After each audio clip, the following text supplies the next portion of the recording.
Assalamualaikum warahmatullahi wabarakatuh. Halo semuanya teman-teman. Selamat malam, selamat datang kembali di channel Ilo Bercerita dan masih bersama saya Ilo. Dimanapun teman-teman berada, semoga teman-teman selalu dalam keadaan sehat, bahagia, dan dimurahkan rezekinya. Amin, amin, ya robbal alamin. Doa terbaik untuk teman-teman semua pokoknya ya. Dan pada kesempatan yang baik ini kami akan membawakan satu kisah baru favorit kita semua. Kisah Bang Cendol. Waduh, kisah dari tanah Kalimantan ini selalu menarik untuk disimak ya teman-teman ya. Kisah dari Bang Rian Elsa. Wow. Tapi sebelum kita masuk ke dalam kisahnya, buat teman-teman mungkin yang baru bergabung atau yang sudah lama bergabung tapi belum subscribe, bisa diklik dulu tombol subscribe. Jangan lupa lonceng notifikasinya juga dinyalakan agar teman-teman selalu mendapatkan notifikasi dari konten-konten yang akan kami upload di setiap harinya. Dan untuk channel Ilo Bercerita, kami upload setiap hari teman-teman. Setiap malam jam 9 malam waktu Indonesia bagian Barat. Oke, gak pakai berlama-lama lagi. Pasti udah gak sabaran kan untuk masuk ke dalam kisahnya. Kita berangkat ke Kalimantan Timur.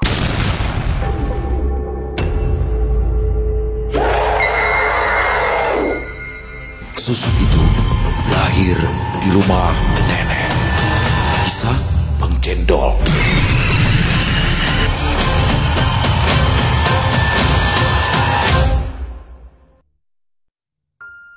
Semua orang mempunyai sisi gelap, terpuruk di lembah hitam, dan berada pada titik terendah, namun tidak ada yang bisa menolong kecuali hidayahnya. Janganlah selalu menyalahkan mereka, periksa hati dan perbuatan. Malam yang cerah, ditemani secangkir kopi hitam.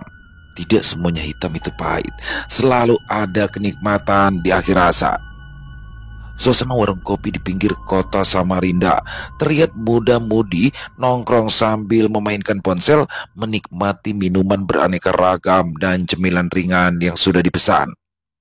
Pengunjung tidak terlalu padat yang datang. Lumayan, ada beberapa orang asik mengobrol sambil ditemani lagu-lagu mellow. Bu, kopi hitam sama kentang goreng ya. Satu, jangan terlalu banyak gulanya. Pesan Bang Cendol. Nyaman juga, walaupun sendiri tidak ada yang menemani. Karena Neng Arab sama Vita katanya masih tugas dengan pekerjaan dan tugas kampus. Batin Bang Cendol. Terlihat seorang perempuan datang, lalu memesan minuman. Tidak terlalu cantik, rambutnya sebahu, kulit bisa dikatakan kecoklatan, umur sekitar 30-an tahun. Ada tato di lengan kiri, budinya ramping, memakai rok mini, pakaiannya ketat. Dia langsung duduk dan memesan minuman, duduk agak jauh dan membelakangi Bang Cendol. Selama 20 menit diperhatikan, seperti ada keganjilan, hanya saja Bang Cendol belum menemukan apa yang aneh. Setiap laki-laki yang datang ke kafe itu pasti melirik ingin menggodanya, tapi Bang Cendol melihatnya biasa saja. Tidak ada yang menonjol di diri perempuan muda ini. Ada-ada saja pikiran ini. Asik mengutak-atik handphone. Telinga Bang Cendol ibarat macan. Dia bisa mendengar percakapan anak muda di samping walaupun suara musik sedikit kencang. Efek hodam yang sulit untuk dibuang. Sana, minta nomor handphone cepat. Nanti keburu pulang cewek itu. Cantik loh, nyesel nanti kamu, kata salah satu orang di tempat itu. Malu bro, cantik betul, sahut kawan lainnya. Payah kamu ini. Dari perbincangan anak muda tadi, Bang Cendol pun bingung. Cantik? Cantik apanya? Dilihat biasa saja, malah tidak ada daya tarik sedikit pun. Bodi yang seksi bisa jadi, pakaian yang minim boleh juga. Sudahlah, mungkin pikiran saja yang mulai aneh. Kurang minum kopi sepertinya, batin Bang Cendol. Sebuah pesan WhatsApp pun masuk. Di mana Bang? Di kafe seperti biasa Neng. Kenapa? Mau kesini? Enggak Abang, lagi sibuk kerja lembur. Sama siapa Bang di kafenya? Sendiri aja lah Neng. Katanya Vita mau kesana. Aku kira Abang ada bikin janji ketemuan. Gak ada Neng, Vita WA aku, mungkin dia kesini sama teman kuliah. Mungkin juga ya Bang. Ya sudah, dilanjut kopinya. Siap Neng. Setelah beberapa lama, perempuan itu pun kedatangan dua orang laki-laki berbadan lumayan besar. Di dalam mengobrol, mereka pun bersiap-siap pergi bersama dengan perempuan tadi. Tiba-tiba orang tua datang di samping Bang Cendol. Pasti beliau mau ceramah lagi. Atau ada yang mau disampaikan ya? Gumam Bang Cendol. Assalamualaikum. Perempuan itu berisikan susuk. Coba lihat dari ujung kaki sampai kepala sambil membaca salawat, kata beliau. Astagfirullah, betul, kali susuk ini pakai. Di kepala, tangan, dada, bokong. Sampai, maaf, kemaluannya dia juga. Gila nih perempuan. Pantas laki-laki tertarik melihatnya. Biarkan sajalah. Biarkan sajalah. Apa urusannya denganku? Hal seperti itu kan biasa di kota besar. Setelah melihat jam tangan, tidak terasa, sudah hampir tengah malam. Bergegaslah pulang Bang Cendol. Dalam perjalanan yang dingin dan embun malam mulai menebal, suasana jalan sepi, hanya ada warung kecil yang masih buka. Setibanya di rumah, Bang Cendol pun terkejut. Di depan pintu, ada sosok perempuan memakai pakaian hijau dengan selendang putih lalu bawaan hitam. Siapa itu ya? Manusia tidak mungkin. Pasti kiriman dukun kampret itu lagi. Perlahan-lahan Bang Cendol mendekati. Jarak mereka sekitar 2 meter. Perempuan tadi pun mengucapkan salam. Kamu yang tadi memperhatikan Rizka ya? Yang dari kejauhan. Oh, jadi Rizka nama perempuan tadi. Batin Bang Cendol. Ya, nama dia Rizka. Loh, kok dia tahu ya? Aku memperhatikan si perempuan. Apa dia ini penjaga perempuan bertato itu? Lalu terusik dengan penerawanganku ya? Batin Bang Cendol. Iya, maaf ya atas kerancangan aku membuat Anda terganggu. Tidak apa-apa, Nak. Dia aku yang jaga dari kecil sampai sekarang. Dan aku datang ke sini hanya untuk bersilaturahmi saja. Oh, maaf, nama Anda siapa ya? Panggil saja aku Nyi Selaras. Saya lihat kamu bukan orang sembarangan.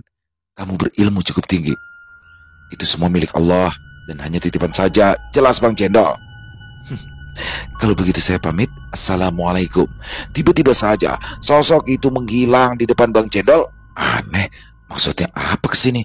Dan perempuan tadi, sudahlah, lebih baik istirahat. Persiapan besok jualan cendol.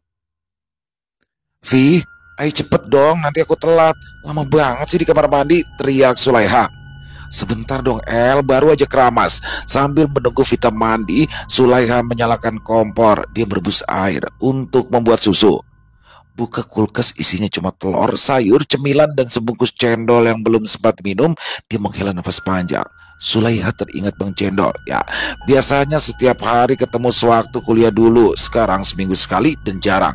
Paling hanya sebatas chat bertanya kabar dikarenakan sibuk bekerja. Buruan mandi, perintah Vita dengan sedikit berlari dari kamar mandi ke kamar tidur.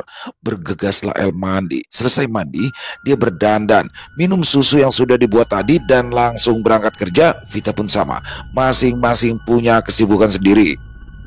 Sesampainya di kantor, pagi El, udah sarapan? Sapa Rizka. Ya, Rizka adalah karyawan bank. Dia sudah bekerja 1 tahun di sana. Dia selalu berpenampilan seksi dengan pakaian yang minim. Bahkan dia sering terkena tegur oleh atasan agar memperhatikan pakaiannya. Udah dong, kamu sendiri gimana Riz? Tiap hari telat terus datangnya. Belum El, kesiangan bangun aku. Biasa begadang, kata Rizka dengan wajah yang sedikit kurang tidur dan datang ke kantor juga seperti orang yang gelisah. Jangan sering-sering begadang Riz, kurang bagus buat kesehatan. Lihat tuh mukamu, lusuh betul. Ya, sebenarnya Rizka ingin menceritakan permasalahan tentang dirinya ke Sulaiha. Tetapi karena keburu banyak teman kantor sudah mulai datang bekerja, tidak enak juga mau menceritakannya. El, kapan-kapan kita nongkrong aja di warung kafe. Ada yang pengen aku ceritakan, ajak Rizka. Boleh, sore ini aja. Kebetulan pekerjaan juga sudah tidak ada yang urgent, jawab Sulaiha. Tidak beberapa lama, Rizka pun menerima telepon dari seseorang dan menjawabnya juga agak menjauh dari Sulaiha. Dari kejauhan, diperhatikan, Rizka seperti orang yang panik dan berusaha menahan tangis di wajahnya. Kenapa? Dapat telepon dari siapa? Tanya Sulaiha sedikit cemas. Nanti aja deh El, aku ceritakan. Semoga kamu bisa memberikan solusi ya. Lebih baik aku ajak aja Rizka ke kafe langganan. Kan lumayan suasananya agak tenang kalau sore gini. Jaraknya juga dekat sama pekerjaan biar lebih mempersingkat waktu. Batin Sulaiha. Sana Paris, minum kopi apa cemilan ringan? Makanan berat juga ada tahu. Terkejutlah Rizka. Ini kan kafe malam tadi aku ketemu sama Mas Agus dan temennya. Air putih aja sama roti bakar, pintar Rizka. El, kamu percaya sama kutukan? Hal gaib atau semacamnya? Tanya Rizka. Percaya? Emangnya kenapa? Sulaiha bertanya dengan wajah sedikit serius. Sudah berapa dukun, paranormal ataupun ustadz mengobati aku, mereka tidak sanggup. Rata-rata kalau tidak sakit pasti meninggal yang mengobati. Aku bingung, El. Apa ini kutukan? Malam tadi yang mengobati aku baru saja dapat kabar meninggal. Sulaiha pun kaget kala mendengar cerita Rizka. El, aku ini sudah menikah 3 kali dan semuanya kandas setengah jalan. Malah ada yang meninggal secara tidak wajar. Di badan aku ini penuh susuk, El. Jelas, Rizka. Susuk? Kamu pasang susuk? Entahlah, El. Aku juga bingung asalnya dari mana. Aku berharap susuk ini bisa terlepas. Banyak laki-laki yang dekat, tapi cuma nafsunya aja. Tidak ada cinta yang tulus. Apa kamu ada kenalan yang mungkin bisa bantu aku, El? Sulaya pun merasa iba kala mendengar cerita Rizka. Dia ingin meminta tolong ke Bang Cendol. Di satu sisi dia juga khawatir kondisi Bang Cendol sekarang kurang sehat setelah kejadian membantu abahnya sakit. Takut juga kalau kembali lepas kendali saat membantu seseorang. Ada sih teman lama. Nantilah, semoga dia mau bantu. Sekarang orangnya lagi sibuk jualan. Nanti kita atur jadwal ketemuan sama teman aku itu ya. Waktu sudah hampir senja. Sulaiha juga ingin pulang ke rumah. Rencananya, malam ini dia ingin menghubungi Bang Cendol dan menceritakan permasalahan Rizka. Setelah sampai di depan pagar rumah, Sulaiha pun tiba-tiba merasa sangat lelah. Entah kenapa, rasa kantuk yang sangat tidak tertahankan. Terdengar suara perempuan memanggil saat ingin masuk rumah dengan suara berat. Disertai bau busuk yang menyengat tercium, badannya pun tiba-tiba terasa kaku, tidak bisa bergerak, nafasnya sesak. Badannya terasa sangat dingin. Di depan terlihat sesosok perempuan dengan kuku panjang, matanya merah, berdiri perlahan mendekati dengan merayap menuju ke arah Sulaiha. Bergerak saja dia tidak bisa, hanya bisa membaca surat-surat pendek di dalam hati dan berharap sosok itu pergi. Setelah mendekati telinga Sulaiha, makhluk itu pun berbisik pelan. Dia akan mati di tanganku. Sulaiha pun terjatuh kemudian pingsan di depan pintu rumah. Tercium bau minyak angin.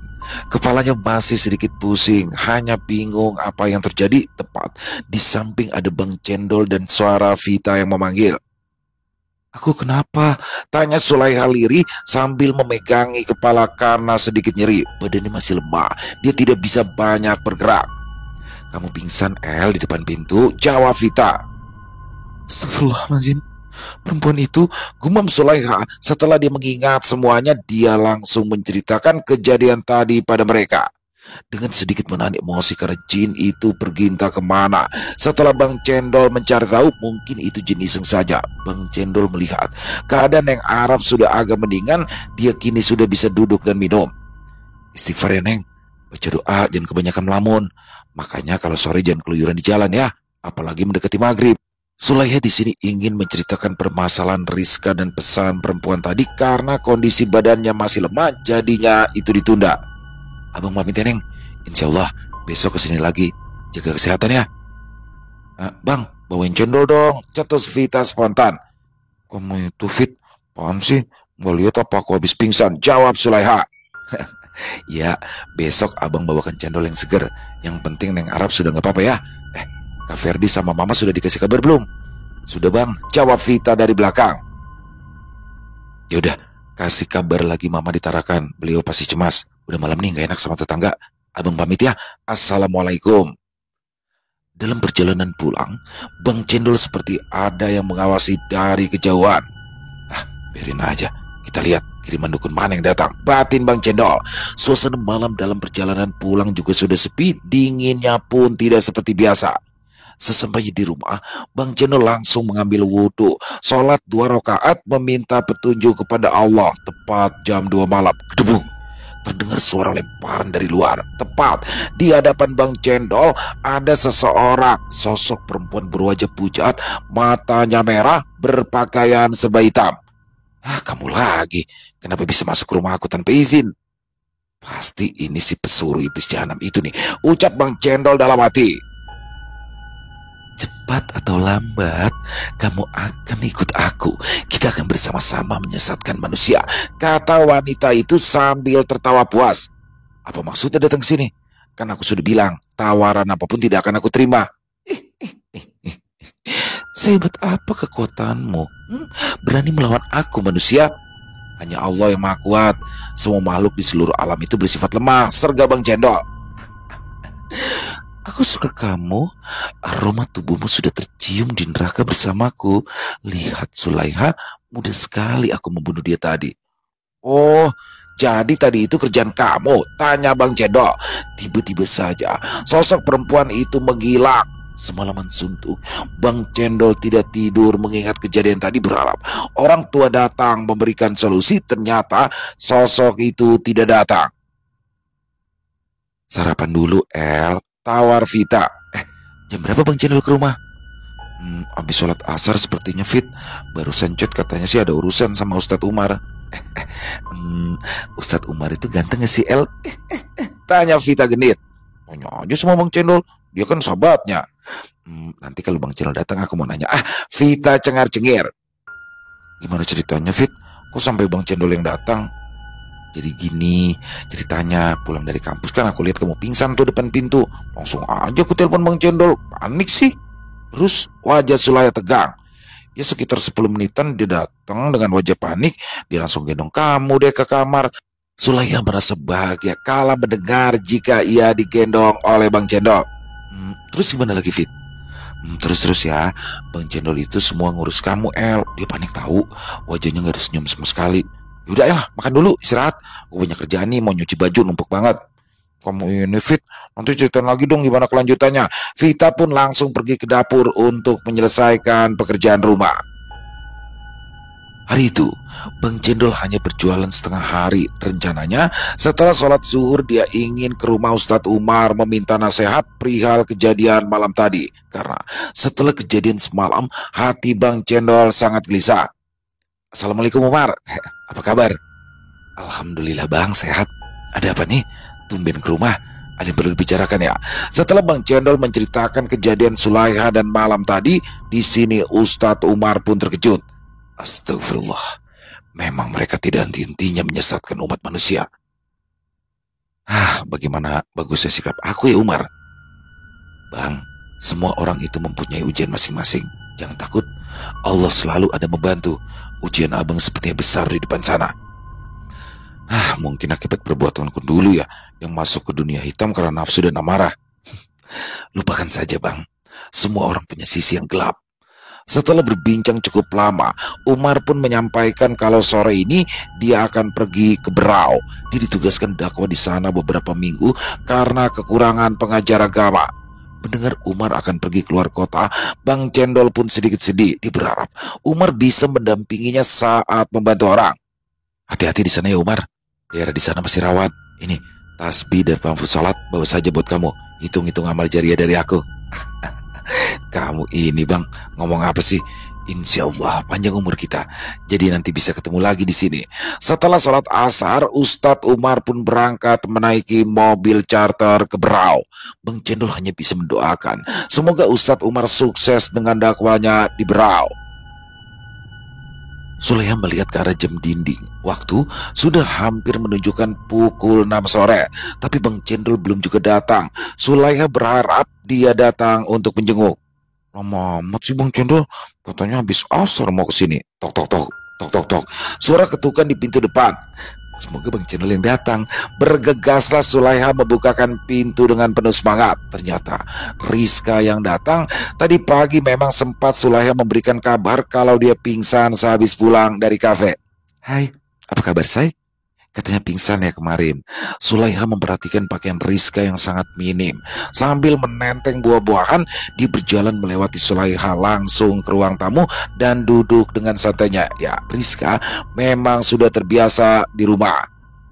Iya, habis dari kafe, mungkin cuma masuk angin aja, jawab Sulaiha. Ini buat kamu, biar cepat sembuh ya, ucap Rizka. Makasih ya. Mau kemana Riz? Rapi bener bajunya. Mau ke rumah nenek saya, El, di Balikpapan. Udah lama dia nggak kesana. Dengar kabar katanya nenek sakit-sakitan. Sulaiha masih berharap Bang Cendol datang sebelum maghrib karena perasaan tidak enak yang mulai datang lagi. Memangnya kamu mau, El, ikut ke Balikpapan? Tanya Rizka menawarkan. El? Wih, El? Sulaiha justru melamun dan membuat Rizka mengagetkannya tersentak kaget. Sulaiha mendengar suara Rizka yang sedikit nyaring. Iya Riz, Apaan sih bikin kaget aja? Melamun aja sih diajak ngobrol malah bengong. Kamu mau nggak ikut ke Balikpapan? Gimana ya? Sebentar ya, aku masih nungguin temen aku yang mau aku kenalin itu. Oh ya? Yang mau bantu aku ya, El?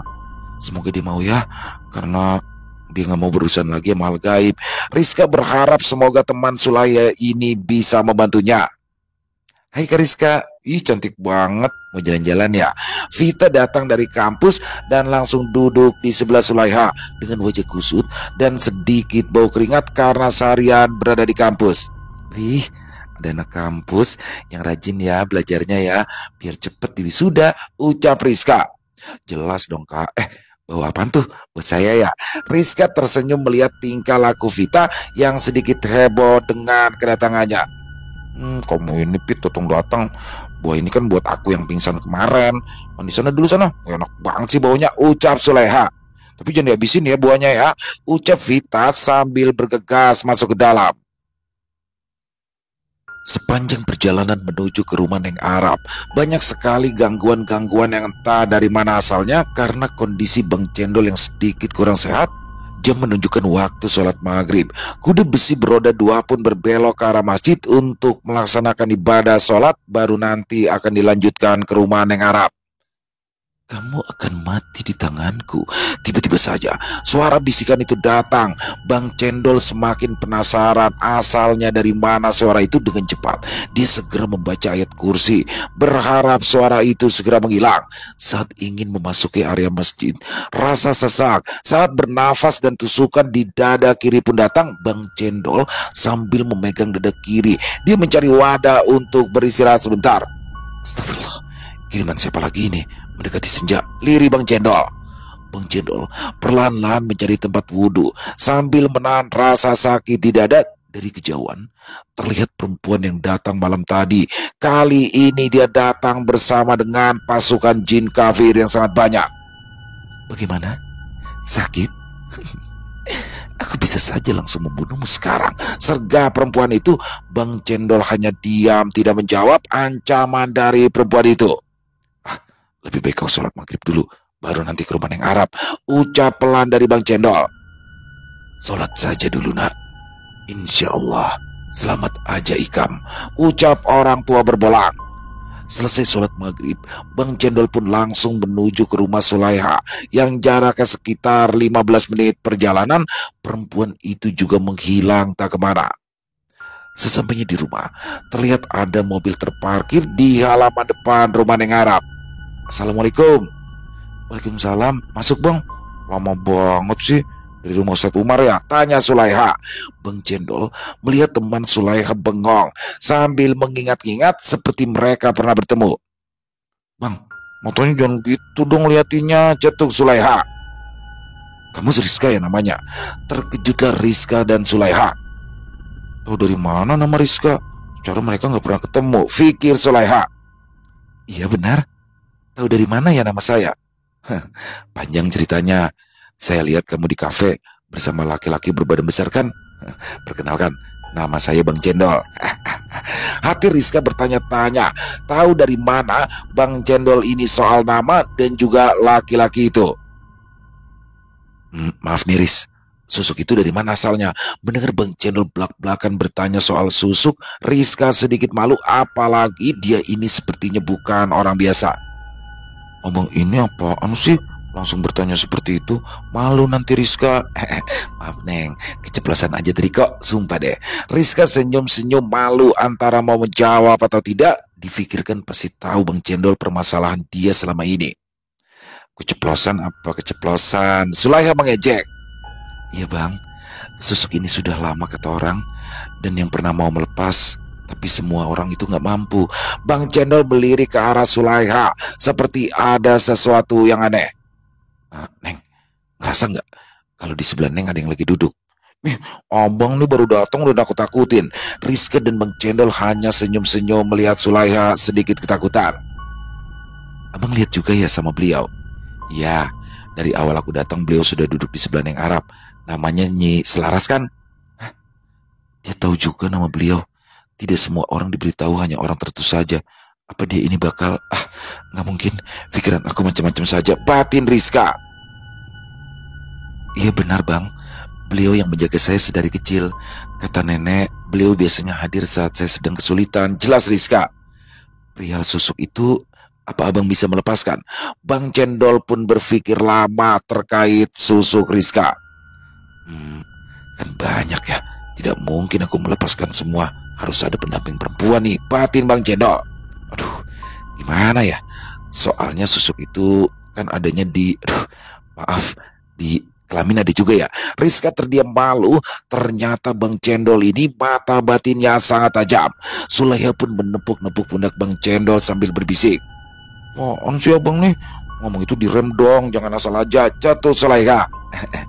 Maaf, maaf ya atas kelancanganku tadi, ucap Bang Cendol. Rizka hanya tersenyum malu. Gak apa-apa bang, susuk ini sudah ada sejak kecil. Saya juga tidak tahu siapa yang memasangnya.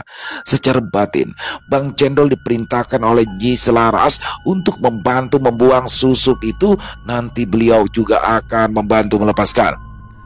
Insya Allah, saya akan bantu melepaskannya malam ini. Jangan di sini. Aku kan mau ke rumah nenek dulu. Gimana kalau di sana aja? Bang Cendol sama El ikut ya, temani aku ke Balikpapan. Aku khawatir kesehatan nenek di sana. Sulaiha menyenggol tangan Bang Cendol seolah-olah menyuruh jawab pertanyaan Rizka. Ya deh, nanti aku temani ke sana sama Neng Arab. Cepet Neng, siap-siap. Selesai sholat isya kita berangkat. Tapi kita gimana ya? Dia kan udah gede bang, ya tinggalin aja, ucap Sulaiha. Ajak aja kali El, kasihan sendirian di rumah. Vita menjawab dari belakang sambil makan dan duduk di sebelah Bang Cendol. Gak mau aku di rumah aja, istirahat, capek. Sebentar lagi ada ujian kampus soalnya, ucap Vita. Makan itu duduk Neng Vita, sambil jalan lagi, tegur Bang Cendol. Bang Cendol langsung ke dalam mengambil wudhu sembari menunggu Neng Arab mempersiapkan baju dan dandan ala Arab. Selesai sholat, mereka pun sudah siap di ruang tamu menunggu. Ayo bang, kita berangkat. Kita nginep di rumah nenek aja ya. Gak mungkin juga kan pulang malam ini kan. Fit, jaga rumah. Jangan nakal, awas kompor listrik, perhatikan kunci rumah. Iya, cerewet amat kamu El. Bang Cendol pun lalu berangkat ke Balikpapan bersama Rizka dan Neng Arab menaiki mobil. Hati Bang Cendol langsung terasa tidak enak entah kenapa. Mobil memasuki jalanan setapak. Kanan kiri hanya ada rimbunan pohon dan kebun warga, terkadang melewati persawahan yang luas. Sesekali motor warga melewati mobil mereka. Rumah warga juga diperhatikan tidak terlalu banyak. Walaupun ada cuma berjarak, pencahayaan jalan juga sangat minim. Serius kamu Riz? Ini jalan menuju ke rumah nenek. Rizka hanya tersenyum melihat Sulaiha. Bang Cendol juga terlihat santai, tidak terlalu banyak berbicara di sepanjang perjalanan. Iya El, udah duduk, tenang aja ya. Orang-orang di sini kan pekerjaannya rata-rata berkebun, makanya banyak sawah. Bang, abang cium wangi dari tadi nggak sih? Tanya Sulaiha. Jangan ditegur Neng. Kalau Neng bisa lihat sepanjang jalan ini banyak yang berdiri. Ya udah, banyakin zikir aja. Jelas Bang Cendol. Mobil mereka pun terhenti di depan rumah panggung kayu bertingkat. Halamannya terlihat cukup luas. Ayo turun, ajak Rizka dengan santai sambil keluar dari mobil. Sulaiha pun menoleh ke arah Bang Cendol dengan rasa cemas. Waktu juga sudah hampir jam 1 malam, tetapi keadaan rumah terlihat sangat ramai. Halaman yang luas serta ada panggung juga di sebelahnya lengkap dengan kendang, gong, bonang, trompet. Banyak orang yang berlalu lalang berseragam khas prajurit Jawa sambil membawa pecut dan aksesoris dengan tarian kuda lumping. Ini ada acara apa ya? Kenapa ramai sekali, Riz? Nenek aku itu pecinta seni Jawa, El. Dari kecil aku sampai besar, beliau sangat suka seni tradisional Jawa. Bang Cendol hanya diam menyaksikan para pemain kuda lumping latihan menari. Sesekali, dia melihat ke atas panggung yang lumayan megah. Lampu hias serta sound system besar membuat suara alat musik yang dimainkan sangat jelas terdengar. Mereka gak istirahat ya, Riz? Kan udah malam. Sebentar lagi bang, biasanya mendekati azan subuh juga udah bubar. Rizka pun lalu memasuki rumah panggung bersama Sulaiha dan Bang Cendol. Di depan rumah lumayan ramai. Ada beberapa orang berpakaian hitam sedang mengobrol ditemani segelas kopi hitam dan asap kemenyan. Ayo cepat masuk, ajar Rizka menyuruh Bang Cendol dan Sulaiha agar sedikit cepat berjalannya. Kalian masuk duluan, aku mau ngobrol sebentar sama mereka-mereka, pinta Bang Cendol. Udah abang, jangan diraukan, mereka itu cuma tamu nenek kok, jelas Rizka. Kalian ini kenapa sih? Aneh banget. Sulaya sedikit bingung kala melihat kelakuan Bang Cendol. Yang dilihat Bang Cendol adalah sosok laki-laki berjenggot putih, rambutnya panjang, sedang duduk bersila sambil merokok dengan mata melotot ke arah para pemain kuda lumping. Sedangkan yang lainnya berbincang-bincang. Aduh, cucu nenek datang. Kenapa tidak langsung masuk? Bang Cendol, jangan dihiraukan ya. Dia itu cuma penjaga rumah. Sapa Nenek Rizka dari arah belakang Bang Cendol. Tahu dari mana nenek? Kalau namaku Bang Cendol. Batin Bang Cendol sedikit risih dengan keadaan rumah Nenek Rizka. Nenek katanya sakit ya. Rizka memeluk neneknya dengan erat. Orang-orang di sana memanggilnya dengan sebutan Nenek Hindun. Kalau dilihat-lihat memang katanya nenek, tetapi sama sekali tidak terlihat tua, bahkan terlihat baru berumuran sekitar 40 tahunan. Mari masuk, jangan sungkan-sungkan ya. Anggap saja rumah sendiri. Di luar itu tiap malam Jumat mengadakan kesenian kuda lumping. Jangan heran dengan keadaan rumah nenek ya. Tangan Bang Cendol dipegang erat oleh Sulaiha karena dia ketakutan melihat keadaan rumah. Ditambah banyak topeng singo barong serta dedak merak yang tertempel di dinding. Masih banyak lagi aksesoris topeng perlengkapan kuda lumping. Silakan duduk di sini saja ya. Maaf, aksesoris ini punya saya. Jelas Nek Hindun. Bang Cendol dan Sulaiha langsung duduk sambil menunggu Rizka. Katanya dia ke dapur untuk membuat air minum. Suasana rumah lumayan gelap. Tanpa sengaja, Bang Cendol melihat lukisan seorang perempuan yang tidak asing pernah bertemu beberapa hari yang lalu. Nek, itu lukisan siapa ya? Tanya Bang Cendol sambil menunjuk ke arah lukisan yang tertempel di dekat kamar. Kenapa? Pernah ketemu? Neng Hindun menanyakan dengan mata melotot ke arah Sulaiha dan Bang Cendol. Pernah, sekali saat di rumah dia datang saat saya sedang berzikir di tengah malam. Topeng barongan serta yang lainnya tiba-tiba saja bergerak sendiri angin. Entah dari mana masuk ke dalam rumah padahal tidak ada jendela yang terbuka. Sulaiha otomatis bergerak merapatkan duduknya ke arah Bang Cendol.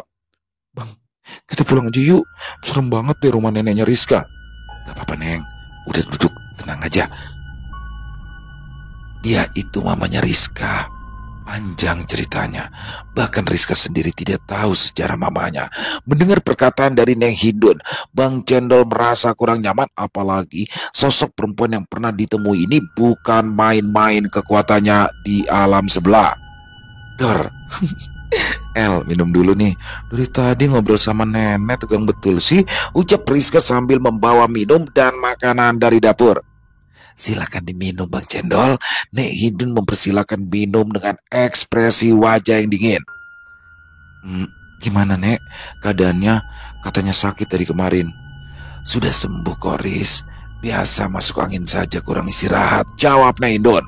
Bang Cendol dan Sulaiha sambil berpandangan sebelum minum dan menyantap makanan yang disediakan. Sedangkan Nek Hindun tetap asyik meminum dan makan bersama Rizka. Malam ini kita tidur di rumah nenek aja ya, El. Setelah makan nanti aku tunjukin deh kamar tempat kita tidur. Jelas Rizka sambil memegang erat tangan Nenek Hindun. Pilih saja ya kamar di sini. Kebetulan banyak yang kosong. Tawar Nek Hindun ke Bang Cendol. Bang Cendol hanya mengangguk tanda setuju. Pagelaran seni kuda lumping juga masih ramai di luar sana. Bahkan semakin banyak sepertinya orang-orang yang berdatangan. Ayo El, aku tunjukkan kamarnya. Nanti kita tidur bareng aja ya. Ajak Rizka sambil menarik tangan Sulaiha menuju kamar. Sekarang hanya ada Nek Hindun Bang Cendol di ruang tamu. Sambil makan dan minum, Bang Cendol sesekali menatap ke samping Nek Hindun. Aku tahu siapa kamu. Wajah yang tidak asing di dunia sebelah. Bau aroma kamu sangat khas. Sambil tersenyum, Nek Hindun berbicara tanpa ada sedikit keraguan. Maaf Nek, saya mau istirahat dulu ya, pinta Bang Cendol. Sebentar, kita ngobrol bareng. Jangan takut. Kamu itu orang hebat, tukas Naidon. Bang Cendol memejamkan mata sambil tersenyum tanpa disadari makhluk-makhluk halus pendamping dari Nehidon. Satu persatu bermunculan, yang paling mencolok adalah sosok wanita berkepala dua berbadan babi. Sambil mendesis mirip ular berdiri di dekat Nehidon. Luar biasa kamu ini, nak. Baru kali ini bertemu seseorang yang tergolong kekuatannya di atas rata-rata. Tidak rugi Rizka kelak akan bersanding denganmu di pelaminan. Ini semua titipan saja, Nek. Sesungguhnya manusia bersifat lemah. Maaf, tadi maksud Nenek apa ya? Bersanding di pelaminan. Nehidun tertawa terbahak-bahak kala mendengar ucapan Bang Cendol sambil berjalan pelan memutari Bang Cendol yang sedang duduk tepat di belakang Nehidun, memegang pundak sambil berbisik. Kamu cocok menjadi suami Rizka. Mendengar perkataan dari Nehidun, Bang Cendol berdiri dengan lantang dan menolak apa yang diucapkan oleh Nehidun. Tidak, Nek. Dia hanya sebatas teman, tidak lebih. Apa kamu mau bukti kalau kamu itu adalah calon suami Rizka yang pas? Bukti? Mana buktinya? Teng, teng, teng. Jam besar di rumah itu berbunyi. Waktu sudah menunjukkan pukul 3 subuh. Tidak terasa, acara di luar sudah selesai. Para pemain serta kru berbenah menyusun perlengkapan kuda lumping. Ada beberapa orang juga masuk menemui Nehidun meminta izin pulang. Nek, terima kasih sudah memberikan izin tampil di halaman rumah, ucap beberapa orang yang masih lengkap menggunakan pakaian Jawa. Iya, minggu depan latihan lagi di sini ya. Jangan sungkan, langsung saja susun peralatan kalian di halaman, jawab Nehidun seraya tersenyum manis sambil berjalan mengantar para pemain dan tetua kampung ke depan pintu. Sudahlah, kamu itu bakal calon suami Rizka. Nehidun melanjutkan pembicaraan setelah dia mengantar para tamu keluar rumah. Tidak mungkin, sergap Bang Cendol yang sudah mulai terpancing emosi. Nehidun duduk santai di bangku sambil menyalakan kemenyan dan mendendangkan nyanyian sinden. Suasana rumah sedikit berubah, lampu mulai redup, sosok makhluk tak kasat mata mulai bermunculan. Sinden itu seperti memanggil para jin-jin alam sebelah. Tanpa disadari Bang Cendol, dia dikelilingi makhluk halus, entah apa wujudnya tidak bisa digambarkan karena sangat banyak. Cukup, Nek, jangan membuka portal alam sebelah terlalu lebar. Tidak baik buat keseimbangan alam kita, ucap Bang Cendol. Kenapa kamu takut? Hal seperti ini kamu sudah terbiasakan.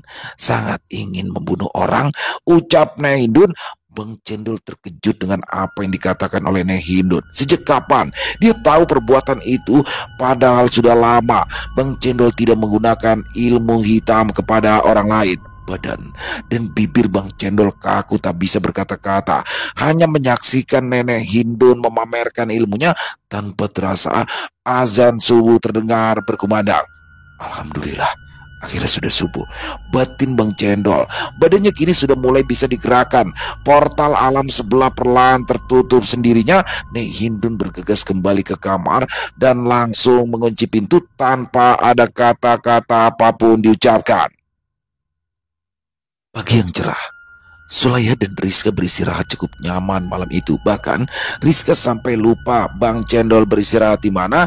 Setelah diingat-ingat, terakhir kali mereka ngobrol bersama-sama di ruang tamu, lalu masing-masing masuk beristirahat di kamar.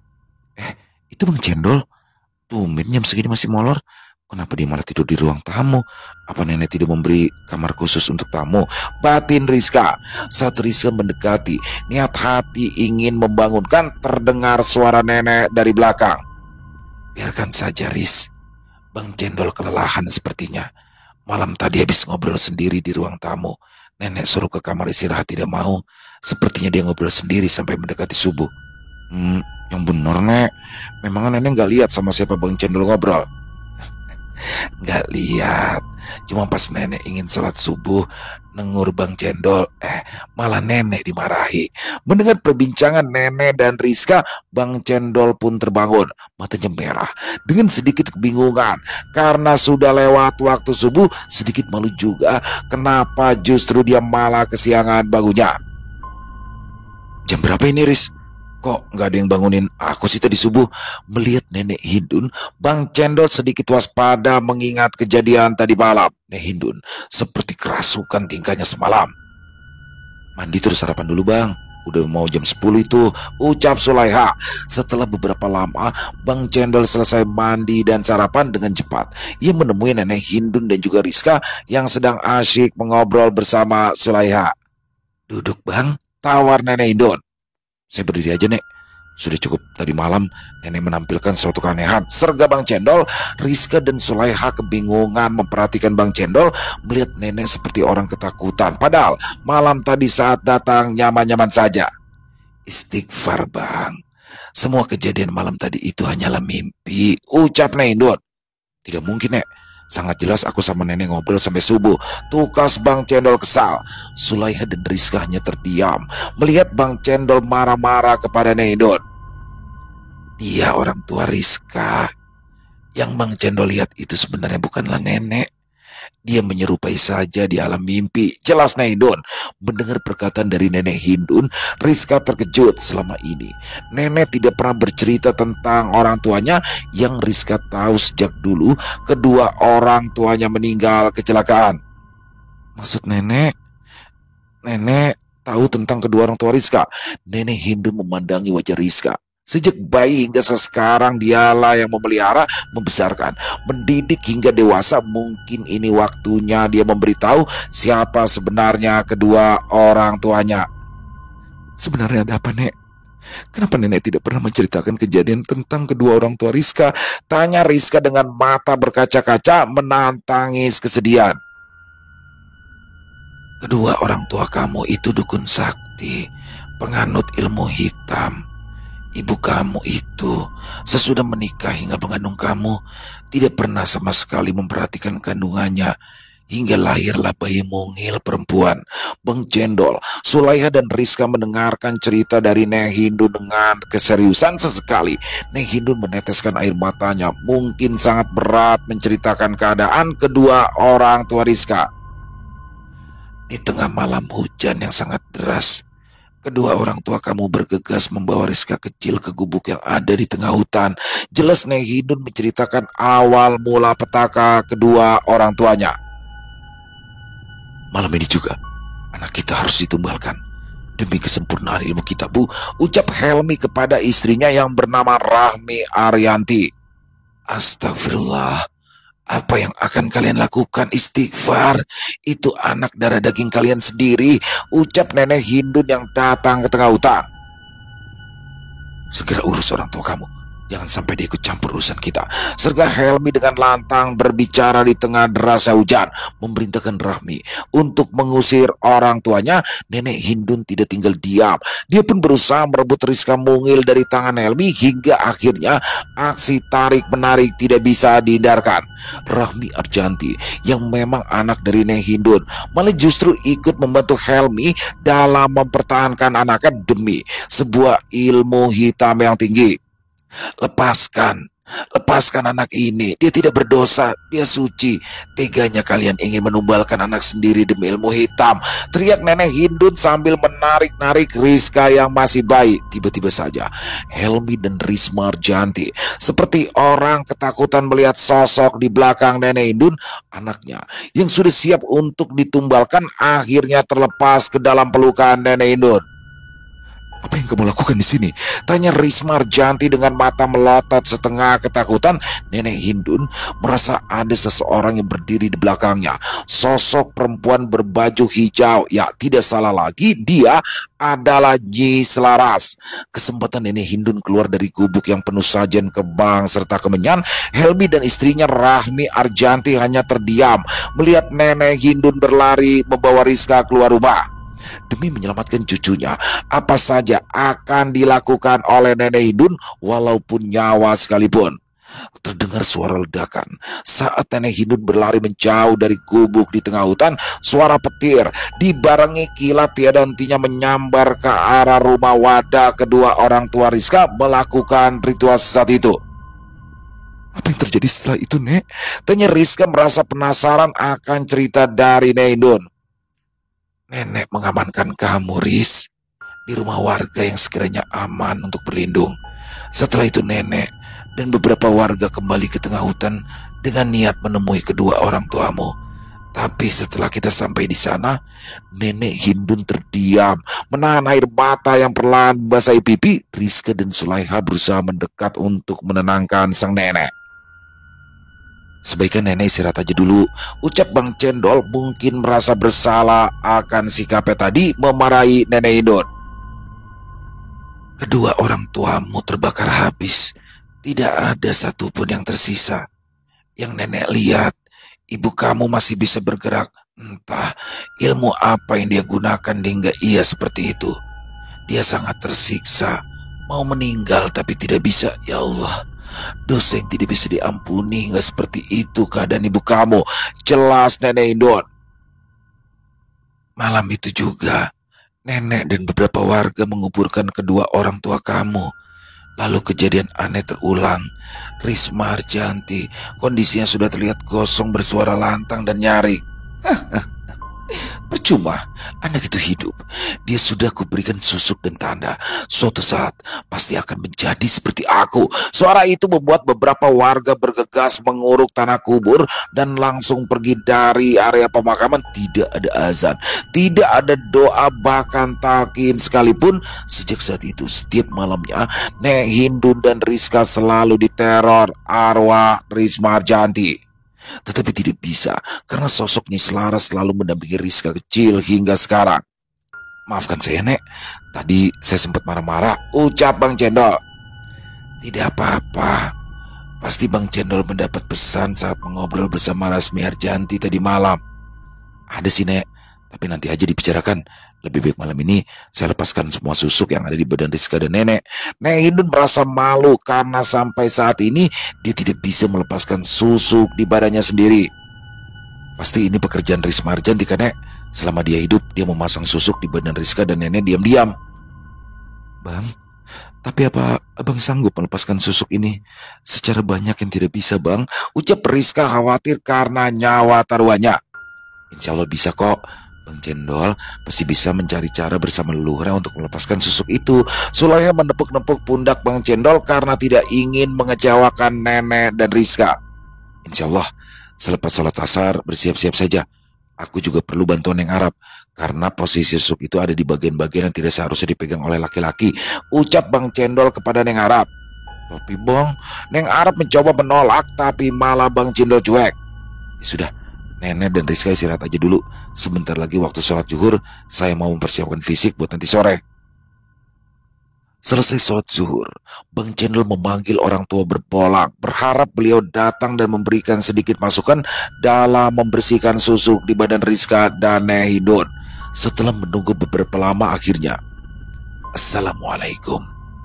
Langsung saja, Nak, mengambilnya. Ingat-ingatlah bacaannya. Beliau membisikkan sesuatu ke Bang Cendol. Inggih, doakan ulun, jawab Bang Cendol. Beberapa detik kemudian, orang tua berbolang itu menghilang dari pandangan. Waktu begitu cepat, Sulaiha merasakan hawa yang tidak nyaman. Begitupun Rizka, udara yang dingin tiba-tiba panas. Cuaca tadinya cerah mendadak mendung. Risma Harjanti sepertinya tidak mau melepaskan Rizka dan nenek Hindun begitu saja. Pikirkan kembali, Bang. Matang-matang yakin mau melepas tanda dan susuk itu dari badan Rizka? Tanya Sulaiha di depan kamar yang merasa khawatir akan keselamatan Bang Cendol. Kita lihat aja, Neng. Yang penting mereka terbebas dari teror. Ayo kita ke ruang tamu. Sepertinya Rizka sama nenek sudah menunggu kita. Rizka dan Nek Hindun terlihat sudah siap di ruang tamu, duduk bersama-sama menunggu Sulaiha dan Bang Cendol. Perasaan harap-harap cemas sudah mulai ditampakkan Rizka. Tirai jendela, pintu sudah dikunci rapat. Tidak berapa lama Bang Cendol datang dan langsung duduk di belakang Rizka dan Nenek Hindun.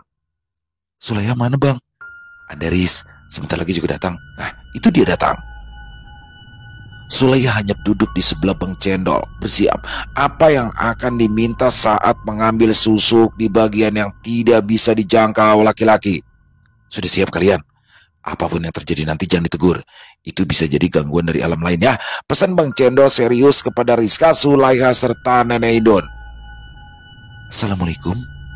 Aku yang akan mendampingimu saat mengambil susuk di badan Rizka, ucap Nyai Selaras lalu duduk di sebelah Rizka. Bang Cendol hanya menganggukkan kepala tanda setuju. Bang Cendol mulai bekerja. Satu persatu susuk di badan nenek Hindu dengan mudah diambil. Yang paling banyak adalah di bagian wajah. Sedangkan di badan Rizka keluar susuk dari kepala, tangan, dada, maaf, bokong, hingga kaki sudah diambil dan tidak ada hambatan sama sekali. Yang terakhir di bagian kelamin adalah tugas Sulaiha. Saat mau diambil, suasana berubah. Tiba-tiba lampu mati. Mendadak hujan sangat lebat disertai angin kencang. Deg, waktu berhenti. Bang Cendol melihat semua terdiam. Tidak ada suara. Hanya hening senyap di depan mata. Terlihat sebuah pintu bertirai kuning. Apapun yang terjadi, cepat kembali ya nak, ucap Nyai Selaras di depan pintu. Ternyata Bang Cendol tidak tahu dia sedang mali rogo bersama Nyai Selaras ke alam sebelah. Perlahan dia melangkahkan kaki menuju pintu bertirai kuning.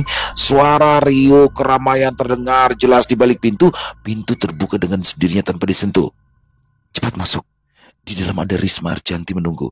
Aku tidak bisa mendampingi, hanya bisa menjaga pintu agar tetap terbuka, ucap Nyai Selaras. Mungkin kalau pintu itu tertutup, maka Bang Cendol tidak akan bisa kembali lagi ke alam dunia. Suasana di sana sangat ramai. Lalu lalang orang ke sana kemari beraktivitas seperti keseharian manusia pada umumnya. Terdengar sayup-sayup nyanyian sinden seorang perempuan. Semakin masuk ke dalam kehidupan alam sebelah, suara perempuan itu semakin jelas terdengar. Tidak salah, itu pasti orangnya, batin Bang Cendol. Benar saja, Risma Arjanti sedang duduk menunggu Bang Cendol di atas panggung besar nan megah, dikelilingi makhluk halus berbagai macam bentuk rupa. Selamat datang, silakan duduk, perintah Risma Arjanti dengan pakaian serba hitam, didampingi sosok wanita berkepala dua, berbadan babi, berkepala ular. Lepaskan Rizka, dia itu anak kamu. Akan aku lepaskan dia kalau kamu bisa mengalahkan pasukan yang berada di samping aku ini. Risma Arjanti menunjuk ke arah sosok perempuan yang berkepala dua, berbadan babi, sambil mendesis mirip ular, berdiri siap menyerang Bang Cendol kapan saja sesuai perintah dari Risma Arjanti. Kalau memang itu jalan satu-satunya, akan aku hadapi semua yang ada di sini. Serga Bang Cendol lantang berbicara sampai terdengar semua makhluk yang ada di sana. Tanpa adanya sedikit keraguan, makhluk pendamping Risma Arjanti mendekat dengan cepat dan langsung mengibaskan ekornya. Badan Bang Cendol terpental. Ditambah 3 harimau hitam suruhan Risma siap menyerang Bang Cendol yang terbaring. Cuma segitu kemampuan kalian, serga Bang Cendol kepada Risma Arjanti. 3 harimau hitam itu pun menyerang Bang Cendol tanpa ampun. Bahu, tangan, serta leher menjadi incaran mereka. Ditambah perempuan berkepala dua itu ikut serta menggigiti kaki Bang Cendol. Kondisi yang tidak mungkin bisa menang melawan mereka. Hingga akhirnya cahaya putih datang mengusir makhluk halus pendamping Risma Arjanti. Ya, Taldia Jalil, jin dari pedalaman Kalimantan yang menjadi Islam saat bertarung dengan Bang Cendol. Dia datang bersama pasukannya. Pedang tiba-tiba saja berada di tangannya. Maju kalian semua, serga Bang Cendol menantang pasukan Risma Arjanti sambil mengacungkan pedang ke seluruh makhluk yang ada di sana. Karena semuanya tidak ada yang berani mendekat termasuk Risma Arjanti, mau tidak mau Bang Cendol yang sudah terbawa emosi menyerang mereka satu persatu bersama dengan pasukan Taldia Jalil. Hampir setengah pasukan Risma Arjanti habis dibunuh oleh Bang Cendol dengan menggunakan pedang pusakanya. Hingga akhirnya Risma terpojok dan tidak bisa bergerak kemana-mana. Baiklah, akan aku lepaskan Rizka dan Nenek Hindun. Silakan kau ambil susuk itu. Aku tidak percaya dengan omonganmu. Saat pedang itu siap menebas leher Risma. Hentikan, nak. Jangan diteruskan. Biarkan Risma Arjanti seperti itu. Semua itu adalah akibat perbuatan dia bersekutu bersama iblis. Kelak di akhirat, dia akan mendapatkan siksa yang setimpal, ucap orang tua berbolang membujuk Bang Cendol agar mengurungkan niatnya untuk membunuh Risma di alam sebelah. Waktunya kembali Rizka, Zulaiha dan nenek khawatir melihat kamu tidak sadarkan diri. Pinta Nyi Selaras. Bang Cendol yang tergolong memiliki emosi yang sangat tinggi saat situasi seperti ini sangat sulit membujuknya, apalagi perbuatan Risma sudah sangat kelewatan batas kepada anaknya.